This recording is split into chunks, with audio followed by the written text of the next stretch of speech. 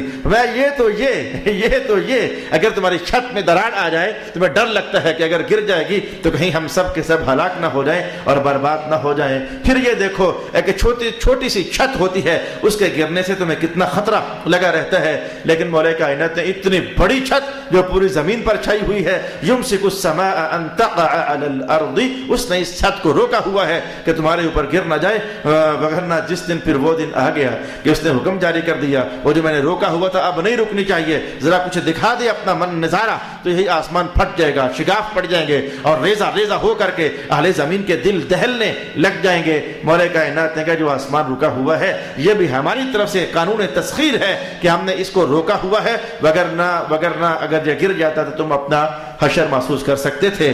ان اللہ بالناس لرؤوف الرحیم، اب تو جان جاؤ کہ اللہ بندوں پر بڑی شفقت فرمانے والا ہے۔ آخر میں کہا اب تو جان جاؤ کہ اللہ بندوں پر بڑی شفقت فرمانے والا ہے۔ وَهُوَ الَّذِي أَحْيَاكُمْ ثُمَّ يُمِيتُكُمْ ثُمَّ يُحْيِيكُمْ إِنَّ الْإِنسَانَ لَكَفُورٌ، وہی اللہ ہے جس نے تمہیں زندگی عطا فرما دی، پھر تمہیں موت عطا فرمائے گا اور پھر تمہیں زندہ فرمائے گا۔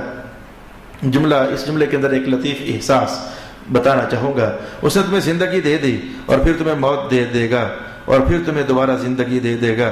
پہلی زندگی کے بعد موت ہے تبھی اس کا حوالہ دیا، پہلی زندگی کے بعد تمہیں مرنا ہے تبھی اس کا حوالہ دیا، اور دوسری زندگی کے بعد مرنا نہیں ہے اس لیے اس کا حوالہ نہ دیا۔ ترتیب یوں ہوئی، اس نے تمہیں زندگی دی ہے، پھر تمہیں مار دے گا، پھر دوبارہ تمہیں زندگی دے گا۔ مانا یہ ہوا کہ جو زندگی اب ہے اس کے بعد تو مرنا ہے، لیکن اس مرنے کے بعد جو اللہ زندگی دے گا پھر اس کے بعد مرنا نہیں ہے۔ رب کائنات نے دو زندگیوں کا احساس اور ایک موت کا احساس بتا کر کے تو انسان کو یہ شعور دیا ہے کہ تمہیں جاننا چاہیے کہ اصل حیات یہ نہیں ہے، اصل حیات کوئی اور ہے۔ یہ کیا زندگی ہوئی جس کے بعد تمہاری ہر نعمت فنا ہو جائے، جس میں تمہاری ہر دولت فنا ہو جائے، جس میں ہر عطا تم سے واپس لے لی جائے، جس میں سے ہر اللہ کی طرف سے دی ہوئی نوازش تم سے چھین لی جائے، جس میں سے ہر کمائی تمہاری کوئی اور کھا جائے۔ یہ کیا زندگی ہوئی؟ زندگی تو وہ ہے جس میں اللہ نے جو تمہیں دے دیا وہ ہمیشہ ہمیشہ کے لیے تمہارا ہی رہے گا، تم سے کوئی اور نہیں لے سکے گا۔ وہ ابداً ابداً ابداً جنت کے محلات ہیں، دے دیے ہمیشہ تمہارے ہوں گے، اور یہاں کا مکان جتنا مرضی اچھا بنا لو میرے بھائی، نہ بھی دینا چاہو گے تو کوئی آئے گا تمہیں اٹھا کر لے جائے گا، تمہارا مکان یہ ہوگا، رہنے والا کوئی اور ہوگا۔ چند سالوں کے بعد پھر مکین بدل جائیں گے، چند سالوں کے بعد پھر مکین بدل جائیں گے۔ جو آج کی زندگی ہے یہ فنائیت کا ایک ابتدائی احساس ہے، اور جو عنقریب اللہ زندگی عطا فرمانے والا ہے اس میں فنا نام کی کوئی شے نہیں ہے۔ حتیٰ کہ حضور رحمت عالم فرماتے ہیں اگر ایک ڈالی سے تم ایک پھل بھی توڑو گے تو یوں نہیں ہوگا کہ ایک سال پورا انتظار کرنا پڑے گا، پلک جھپک کر پھر نظر ڈالنا، جو تم نے توڑا ہوگا اللہ ویسا ہی وہاں فوراً ایک اور پیدا فرما چکا ہوگا۔ ان اللہ بالناس لرؤوف الرحیم وهو الذی احیاکم ثم یمیتکم ثم یحییکم ان الانسان لکفور، بے شک انسان بہت ناشکر ہے۔ لکل امت جعلنا منسکنہم ناسکوہ، ہم نے ہر امت کے لیے عبادت کا ایک طریقہ مقرر کر دیا ہے۔ بنیادی طور پر تو ہوا یہ تھا کہ مکہ کے ماحول میں ایک شرارت اٹھی، بہت ساری شرارتیں اٹھتی رہتی تھیں۔ مکہ کا ماحول کافروں کی طرف سے شرارتوں سے بھرا ہوا تھا، مدینہ کا ماحول منافقوں کی طرف سے شرارتوں سے بھرا ہوا تھا۔ مکہ میں ایک آواز اٹھی، وہ آواز کیا تھی؟ یہ آواز تب اٹھی جب کہ رسول پاک صلی اللہ علیہ وآلہ وسلم نے پڑھ کر سنا کہ یہ مردہ جانور کھانا تمہارے لیے حرام ہے، تم نہیں کھا سکتے ہو۔ ہاں اگر تم جانور کھانا چاہو چھری سے کاٹ کر اس کا خون گرا کر پھر تم وہ جانور کھا سکتے ہو، وگرنہ نہیں کھا سکتے ہو۔ جب رسول پاک علیہ السلام نے یہ تعلیم ارشاد فرمائی تو کافروں نے یہ شور ڈال دیا اور کہا کہ عجب ہے مسلمانوں کے نبی کی بات، عجب ہے مسلمانوں کے نبی کی بات۔ اور اس طرح کی باتیں وہ شوشے اڑایا کرتے تھے، جیسے کہ حضور پاک علیہ السلام نے فرمایا کہ دوزخ میں آگ لگے گی اور اس آگ کے اندر ایک درخت ہوگا جس کے پتے تمہیں کھانے پڑیں گے۔ شور ڈال دیا، آگ میں بھلا درخت کے سبز پتوں کا کیا کام؟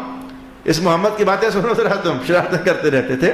آگ میں بھلا درختوں کا کیا کام؟ یہ کہتا ہے درخت اگیں گے آگ میں، دوزخ میں، اس کے پتے تمہیں کھانے کو دیے جائیں گے۔ ان شجرۃ الزقوم طعام الاثیم کالمہل یغلی فی البطون، یہ قرآن پاک کے الفاظ میں نے آپ کے لیے پڑھ دیے۔ تو شرارت کر دی۔ رسول پاک علیہ السلام نے یہ فرمایا کہ دیکھو ذبح کر کے کھاؤ تو حلال، اگر اللہ کسی جانور کو مار دے، موت واقع کر دے، وہ جانور کھانا حرام۔ کافروں نے شور مچا دیا اور کہنے لگے لو اللہ مارے تو نہیں کھاتے، خود مارو تو کھا جاتے ہو۔ تمہارا مارنا کچھ زیادہ اچھا ہوتا ہے؟ اللہ نے بھی تو جان ہی نکالی ہے، تم نے بھی چھری سے کاٹ کر جان ہی نکالی ہے، یہ کیا بات ہو گئی؟ جیسے خود مارا ہوا کھاتے ہو تو اللہ کا مارا ہوا بھی تو کھا لو۔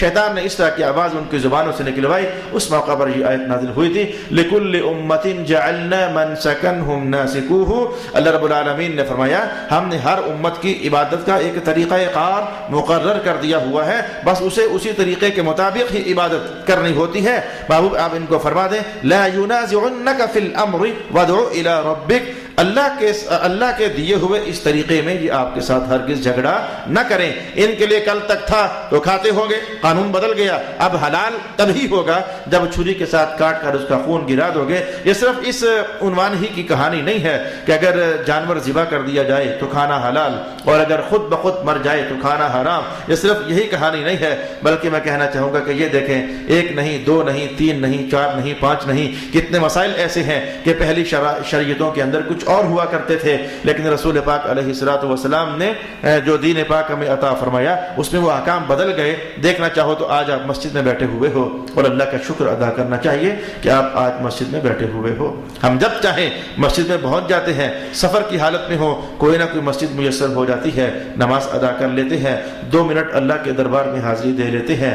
لیکن پہلی شریعتوں کے اندر ایسے ادیان بھی تھے کہ اگر حالت سفر ہوتی تو میرے دوست انہیں کوئی مسجد میسر نہیں ہوا کرتی تھی، انہیں اپنے گھر سے مسجد اپنے ساتھ اٹھا کر لے جانی پڑتی تھی، خیمے کی صورت میں، ٹینٹ کی صورت میں، کپڑے کی صورت میں، یا چمڑے کا بنا ہوا جو خیمہ ہوتا ہے اس کی صورت میں انہیں وہ پورا بستر میں نے کہہ دیا خیمہ، اور وہ کپڑا اور وہ پردہ انہیں لپیٹ کر کے اپنے کندھوں پر رکھ کر کے تو لے جانا پڑتا حالت سفر میں، اور پھر جہاں نماز کا وقت ہوتا تو بچھا کر نماز پڑھ لیتے۔ مشکل تو تھی، لیکن آج رب کائنات نے کرم فرما دیا، ہمیں وہ اپنے کندھوں پر اتنا بوجھ لاد کر اٹھا کر جانے سے منع فرما دیا، اور کہا جہاں جاتے، رسول اللہ علیہ السلام نے یہ اعلان کر دیا، جعلت لی الارض مسجدا وطہورا، اللہ نے کرم فرما دیا، یا اس طرح کا حجرہ، کوئی اس طرح کی چار دیواری، کوئی اس طرح کی چھت نہ بھی ہو، کوئی مینار اور گنبد کا عنوان نہ بھی سجا ہوا ہو نہ کہیں، تو اے ایمان والوں میں محمد اعلان کرتا ہوں، روئے زمین پر جہاں کہیں بھی نماز کا وقت ہو جائے ادھر ہی ننگی زمین پر ہاتھ باندھ کر کھڑے ہو جانا، اللہ ادھر ہی نماز قبول فرما لے گا۔ ہر امت کے لیے شریعت کا ایک طریقہ بنا دیا رب کائنات نے۔ آج ان قریب چھوٹی عید آنے والی ہے، پھر بڑی عید آ جائے گی، چلو چھوٹی عید سے پہلے روزے آنے والے ہیں۔ آپ کو پتہ ہے کہ یہودیوں کے ہاں روزے کا کیا نظام تھا؟ ہلکا سا ٹائٹل وزٹ کرتے ہیں، یہودیوں کے ہاں روزے کا کیا نظام تھا؟ میرے بھائی ان کے ہاں بس سحری اور افطاری یہ 2 عنوان نہیں تھے، ایک ہی عنوان تھا۔ سحری اور افطاری 2 عنوان نہیں تھے، ایک ہی عنوان تھا۔ 24 گھنٹوں کے بعد انہوں نے کھانا کھانا تھا، وہی ان کی افطاری تھی، وہی ان کی سحری تھی۔ جی ہاں، درمیان میں انہیں کچھ بھی کھانے کی اجازت نہیں تھی۔ یہ بڑا مشکل ترین حصہ تھا ان کے لیے۔ گرمیوں کے موسم میں پانی کی کتنی شدت سے پیاس کا احساس ہوتا ہے۔ میں کہوں گا شاید سردیوں کے روزے تو پھر بھی گزارنا آسان ہو جائے، 24 گھنٹے نہ بھی کچھ بندہ ایسا ویسا کرے، لیکن گرمیوں کے شدید روزے، دن بھر کی تھکان، دن بھر کی محنت، پانی پسینہ بن کر نچڑ گیا، تھکاوٹ ہے، اعضاء پر سستی چھا گئی، لیکن ایک ہی کام کرنا ہے، افطاری کے وقت جو کھا لیا وہی تمہاری افطاری ہے، وہی تمہاری سحری ہے۔ لیکن یہ کیا مزیدار عنوان ہے، رب کائنات نے حضور رحمت عالم کے دین میں یہ عنوان ڈال دیا۔ محبوب ان سے کہہ دیں شام کا ویلا ہو جائے تو کھانا شروع کر لیں، پیتے رہیں پیتے رہیں پیتے رہیں، رات بھر انہیں کھانے کی بھی اجازت ہے، مختلف انواع سے اور مختلف اللہ کی نعمتوں سے فائدہ مند ہوتے رہیں، چاہے تو پھل نچوڑ لیں، چاہے تو جوس پی لیں، چاہے تو تربوز کھا لیں، چاہے تو یہ شربت پی لیں، سویر تک لگے رہیں۔ لیکن جب سویر کا سویرا طلوع ہو جائے تو اب ان سے کہنا کہ چند گھنٹوں کے لیے اللہ تعالیٰ پھر فرما رہا ہے کہ آپ کا امتحان شروع ہونے والا ہے، مغرب تک اب آپ کو پھر انتظار کرنا پڑے گا۔ روزہ یہ بھی تھا، روزہ یہ بھی تھا۔ مولا کائنات نے کہا ہر امت کے لیے ہم نے عبادت کا ایک الگ طریقہ مقرر فرما دیا ہوا ہے۔ یہ میں نے پہلے کہا کہ ایک مثال نہیں، 2 پھر بڑی عید آ جائے گی، اس کے بعد پھر بڑی عید ان قریب آ جانے والی ہے۔ ہم مسلمان لوگ ذبح کرتے ہیں قربانیاں، تو پہلی امتوں کی ہاں تو نظام یہ ہوا کرتا تھا کہ قربانیوں کا گوشت انہیں کھانے کی اجازت نہیں ہوا کرتی تھی۔ آسمان سے آگ برستی، جانور ذبح کرتے اور ذبح کرنے کے بعد پھر وہ ادھر ڈال دیتے زمین پر، آسمان سے آگ آتی اور آگ آ کر ان کے جانور کی بوٹیاں کھا جاتی، یعنی جلا دیتی، کھا دیتی یعنی جلا دیتی۔ جس کا گوشت کھا لیا گیا وہ قربانی قبول ہو گئی، اور جس کا گوشت نہ کھایا گیا وہ قربانی قابل قبول نہ سمجھی جاتی۔ یہ تو یہ تو ہمارے دین کی برکات ہے کہ رسول پاک علیہ الصلوۃ والسلام نے فرما دیا جب تم نے اللہ کے لیے ذبح کر دیا تھا، اب یہ جانور ہو اللہ کا گیا ہے، لیکن اللہ کہتا ہے کہ میری طرف سے تم کھا لو۔ اس لیے بڑی عید کے دن مستحب درجے کا مسئلہ یہ ہے کہ کوشش کرو کہ اپنے ہی جانور کے گوشت کو تم کھا سکو، اس لیے کہ دکھنے میں وہ تمہارے جانور کا گوشت ہے، اصل میں آج اللہ کی طرف سے تمہاری مہمان نوازی کی جا رہی ہے۔ یہ جانور یہ سب کچھ اسی کا ہو چکا تھا، مالک وہ تھا، اس نے اپنی وہ خود تو کھاتا نہیں ہے، وہ خود تو پیتا نہیں ہے، اس نے اپنی طرف سے تمہاری مہمان نوازی کر دی ہے۔ اب دین تو وہ بھی تھا، دین یہ بھی ہے، قربانی وہ بھی تھی، قربانی یہ بھی ہے، لیکن رب کائنات نے وہاں نظام اور کر دیا، یہاں نظام اور کر دیا۔ اب اس آیت کو سمجھنا چاہیے، میں نے 2 یا 3 مثالیں پیش کر دی، ہمارا عنوان سمجھنے کے لائق ہو گیا۔ رب کائنات نے ارشاد فرمایا کہ لِكُلِّ أُمَّةٍ جَعَلْنَا مَنْسَكًا هُمْ نَاسِكُوهُ فَلَا يُنَازِعُنَّكَ فِي الْأَمْرِ وَادْعُ إِلَى رَبِّكَ إِنَّكَ لَعَلَى هُدًى مُسْتَقِيمٍ۔ بے شک آپ ضرور سیدھے راستے پر ہیں۔ آج کا سبق بہت پیچیدہ نہیں ہے، آسان عنوان ہے، اس سے جلدی سے 2-3 آیات سمٹ گئی۔ میں چوتھی بھی آپ کے لیے پڑھنا چاہوں گا۔ وَإِن جَادَلُوكَ فَقُلِ اللَّهُ أَعْلَمُ بِمَا تَعْمَلُونَ۔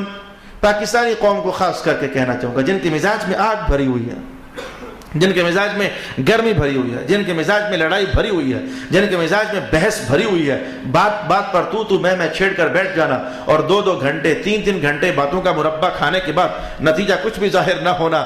آج میرے پاس ایک عالم درجے کے مہمان تشریف فرما ہوئے تو وہ کہنے لگے کہ وہ آپ کے گجرخان میں کچھ عرصہ پہلے کچھ علمی مباحث اٹھے تھے، کیا بنا ان کا؟ میں نے کہا کیا بننا ہے ان کا؟ چھیڑ خانیاں کر کے سارے خاموش ہو گئے، ایک دوسرے کو زخم دے کر سارے خاموش ہو گئے، قوم میں ذہنی انتشار پیدا کر کے سارے خاموش ہو گئے، بات ادھر کی ادھر ہی ہے۔ میں کہوں گا ہماری پاکستانی قوم بات بات پر لڑنے کا مزاج، بات بات پر بھڑ جانے کا مزاج، بات بات پر آگ لگ جانے کا، آگ بگولا ہو جانے کا مزاج، بات بات پر میں چھریاں اور تلواریں نکال لینے کا مزاج، بلکہ اب چھریاں تلواریں تو پیچھے رہ گئیں، بس خاموشی سے بم بلاسٹ کر دینے کا مزاج۔ اور ایسے میں رب کائنات نے کہا وَإِن جَادَلُوكَ فَقُلِ اللَّهُ أَعْلَمُ بِمَا تَعْمَلُونَ۔ جو تمہاری پٹاری میں ہے نکال کر سامنے کر دو، جو تمہارے آنگن میں پھول ہیں کھلے ہوئے بتا دو ہمارے پاس یہ پھول ہیں۔ اگر ایسے میں پھر بھی تمہارے ساتھ کوئی بحث کرنا چاہتا ہے، لڑائی کرنا چاہتا ہے، جھگڑنا چاہتا ہے اور اپنی باتوں کے زور پر تمہیں دبانا چاہتا ہے، کہ تم بجائے جو 2 گھنٹہ یا 2 گھنٹے یا 3 گھنٹے یا 4 گھنٹے جسے آج کل مناظرہ کہتے ہیں، یہ مناظرہ بھی نہیں ہے، یہ مجادلہ ہے۔ مناظرہ تو سچ پوچھو تو 5 منٹ سے اوپر نہیں جاتا، جسے اصل مناظرہ کہتے ہیں، اور ان تمام اہل علم کو پتہ ہے جو میں کہہ رہا ہوں۔ اس کے باوجود یہ لڑتے ہیں، جھگڑتے ہیں، بہت مار کا مار لو، تم مناظرہ 10 منٹ سے اوپر نہیں جاتا۔ فریقین دلیل پیش کرتے ہیں اور دلیل پیش کرنے کے بعد جس کے پاس دوسرے کی دلیل کا رد ہوا وہ جیت گیا، اور یہ 2 حدیثوں میں بات کلیئر ہو جاتی ہے، یہ 2 دلیلوں سے بات کلیئر ہو جاتی ہے۔ لیکن یہاں گھنٹوں گھنٹوں لڑائیاں، جھگڑے، گالی گلوچ تک اور منہ سے تھوک تک نکلنے کو آ جاتے ہیں اور شخصیتوں کو پائمال کر دیا جاتا ہے۔ میں کہوں گا کہ آؤ ایسے آگ لگے ماحول میں اور ایسے سلگتے ہوئے ماحول میں مسلمانوں کے لیے یہ آیت کتنی ٹھنڈک اور ٹھنڈک کا احساس رکھنے والی ہے۔ اگر وہ آپ سے مجادلہ کرتے ہیں، کافر لوگ، مراد تو کافر لوگ تھے لیکن سمجھ کے لیے سبق تو سب کے لیے ہے، اگر وہ آپ سے مجادلہ کرتے ہیں تو آپ اتنا کہہ کر بات سمیٹ کیوں نہیں دیتے؟ اللہ اعلم، اللہ بہتر جانتا ہے، سر نہ کھا میرا، ٹائم ضائع نہ کر، قیامت کا دن آ جانے والا ہے۔ یحکم بینکم یوم القیامہ، جس بات میں تم ہمارے ساتھ اختلاف کر رہے ہو قیامت کا دن کوئی دور تو نہیں ہے، نیڑے ہی تو ہے نا۔ اللہ حق کو حق کر کے ظاہر فرما دے گا اور باطل کو باطل کر کے ظاہر فرما دے گا، ہمارے ساتھ بحث کرنے کی ضرورت نہیں ہے۔ جناب حضرت علی المرتضیٰ رضی اللہ تعالی عنہ ارشاد فرمایا کرتے تھے، یہ وہ حدیث ہے جسے سورۃ نون والقلم کی تشریح میں مفسرین نے نقل فرمایا کہ جناب علی المرتضیٰ حضور کی اخلاق بیان فرماتے ہیں، اور اس حدیث کو بنیادی طور پر امام حسن نقل فرماتے ہیں۔ امام حسن کہتے ہیں مجھے میرے ابا جی نے فرمایا، حضرت علی المرتضیٰ نے، امام حسن پاک فرماتے ہیں مجھے میرے ابا جی نے فرمایا کہ حضور کے اخلاق یہ تھے۔ وہ بہت سارے حضور کے اخلاق عالی ارشاد فرمائے، میرے حضور زندگی یوں جیتے تھے، زندگی یوں جیتے تھے، زندگی یوں جیتے تھے۔ وہ بہت سارے کردار کے روشن پہلو بیان کیے، ان میں سے ایک یہ تھا کان النبی صلی اللہ علیہ وآلہ وسلم لم یتبحث، میرے حضور کی عادت ہی نہیں تھی کہ بات بات پر بحث شروع کر دینی، بات بات پر وہ باتوں کو طولانی دے دینی اور زیادہ باتیں کرنی۔ یہ بحث و تمہیز کو رسول پاک صلی اللہ علیہ وآلہ وسلم نے ترک فرما دیا ہوا تھا۔ مسلمانوں بات صاف سی ہے، آپ عالم نہیں ہو۔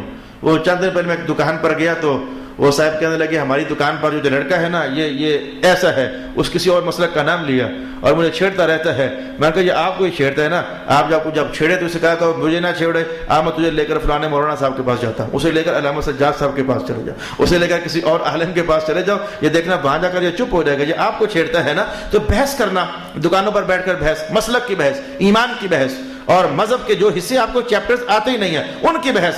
یہ مہینے میں 2-3 کالیں تو مجھے ایسی آ جاتی ہیں، علامہ صاحب ہم یہاں بیٹھے ایک مسئلے پر بحث چھڑ گئی تو مسئلہ کیسے ہے، ایک مسئلے پر بحث چھڑ گئی، علم ہے نہیں میری جانی، بحث چھڑ کیوں گئی، دانا پانی ہے نہیں ہے، بحث چھڑ کیوں دی؟ پہلے سیکھو، سیکھنے کا اہتمام کرو۔ میں کہوں گا یہاں سرکار دو عالم علیہ السلام کو خطاب ہے، کیا حضور کو ہم یہ سوچ سکتے ہیں کہ حضور کو علم تھا؟ نہیں تھا۔ میرے حضور کے پاس دوسرے مذاہب کے علماء گھر سے تیاری کر کے آتے تو ایک ہی جملے کے اندر حضور سب کا منہ بند کر دیا کرتے تھے۔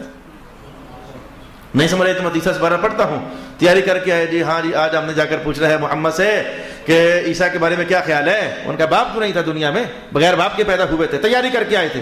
لا محالہ سی بات ہے کہ محمد کوئی ایسی بات کہے گا، نعوذ باللہ پکڑا جائے گا تو ہم ثابت کر دیں گے کہ عیسیٰ جو ہے وہ اللہ کے بیٹے ہیں، اللہ ان کا باپ ہے۔ تیاری کر کے علماء آ کر کہنے کہ کیا خیال ہے عیسیٰ کے بارے میں، ان کی ماں ہی تھی، باپ نہیں تھا دنیا میں کوئی انسانوں میں۔ رسول اللہ علیہ السلام وہ ساری کہانی ان کے ماتھے پڑے نا تو حضور ساری کہانی جان گئے، اور یہ ماتھے پڑھ کر کہانیاں جاننا کوئی نیا عنوان نہیں تھا، یہ اس دربار میں اللہ کی طرف سے جو بہت بڑی بڑی عطائیں تھیں ان میں سے ایک حصہ تھا صرف ماتھے دے کر پیشانیاں پڑ جانا۔ یسألونک عن ذی القرنین، جا کر پڑھو اس آیت کو پڑھو جا کر کے۔ کچھ لوگ سوال تیار کر کے لائے، پوچھیں گے حضور سے، رسول اللہ علیہ السلام نے آئے تو پوچھا کہ اوے دیکھو بھائی، یا تو ایسا کر لیتے ہیں، اگر تم کہتے ہو تم سوال کرو میں جواب دیتا ہوں، کہتے ہو تو ایسا کر لیتے ہیں، اور کہتے ہو تو پھر ایسا کر لیتے ہیں، تمہارے سوال بھی میں بول دیتا ہوں، جواب بھی میں خود ہی بول دیتا ہوں، ایسا کر لیتے ہیں۔ تو میرے حضور سے کیا بات ہے، انہوں نے آ کر کہا عیسیٰ کے بارے میں کیا خیال ہے، حضور ساری کہانی وزٹ کر گئے، آج یہ کس چکر مکر سے آئے ہیں۔ میرے حضور نے کہا کہ اچھا آدم کے بارے میں کیا خیال ہے، ان کی تو ماں بھی نہیں تھی، ان کا تو باپ بھی نہیں تھا، اگر صرف باپ نہ ہو تو اللہ کا بیٹا بنتا ہے تو پھر آدم تو اللہ کے بڑے بیٹے بنے نا، پھر ان کی تو ماں بھی نہیں تھی، ان کا تو باپ بھی نہیں تھا، آدم کو بیٹا ماننے کے لیے وہ تیار نہیں تھے، منہ بند چپ ہو کر چلے گئے۔ علم کا سرچشمہ رسول، علم کا ہماگیر سمندر اور بحر بے کرا رسول، وہاں بھی کہا جا رہا ہے محبوب چھوڑے ان کو، جھگڑا کرتے تھے کہ اللہ خود ہی جاننے والا قیامت کو خود ہی فیصلہ فرما دے گا۔ جھگڑا کرنے سے، بحثیں کرنے سے، مباحثے کرنے سے، آپ کا علم تو بڑا روشن ہے اور دلوں کو دھونے والا ہے، لیکن ان خبیث دلوں کے اندر وہ طاقت نہیں ہے کہ آپ کی باتوں کا فیض حاصل کر سکیں، بس اللہ کے حوالے کر دے۔ اللہ اعلم، اللہ بہتر جاننے والا ہے، بما تعملون، جو کچھ تم کرتے ہو۔ اللہ یحکم بینکم یوم القیامہ، اللہ تعالی تمہارے درمیان ان باتوں کا فیصلہ کر دے گا جن میں تم اختلاف کرتے تھے۔ الم تعلم ان اللہ یعلم ما فی السماء والارض، کیا تم جانتے نہیں ہو کہ بے شک اللہ جانتا ہے آسمانوں میں جو کچھ ہے اور زمین میں جو کچھ ہے۔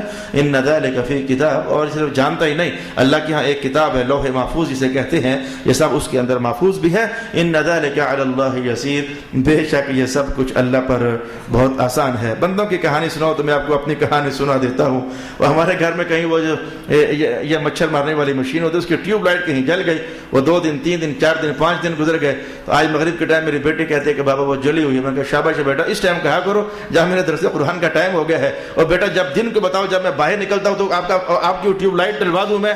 تو بندوں کو تو ایک ٹیوب جل جائے گھر میں تو 5 دن شور ڈلے تو بھولی ہوتی ہے کہ یہ چینج بھی کروانی ہے۔ بولے کائنات ہے کہ سب انسان ان کا حساب ہم نے رکھا ہوا یسیر، کوئی مشکل بات نہیں، ہمیں بڑا آسان لگتا ہے یہ، ہم نے ان سب انسانوں کا حساب رکھا ہوا ہے، کس تاریخ کو کیا کیا، کیا اچھا کیا، کیا برا کیا، کیا کھایا، کیا پیا، کیا مارا، کیا دبایا، ہم نے ان سب کے اعمال کو محفوظ کیا ہوا ہے۔ ان ذلک علی اللہ یسیر، بے شک یہ سب کچھ اللہ پر بہت آسان ہے۔ یہ تو میرے گھر کی کہانی ہے، معاملہ کچھ آپ کا بھی ایسا ہی ہے۔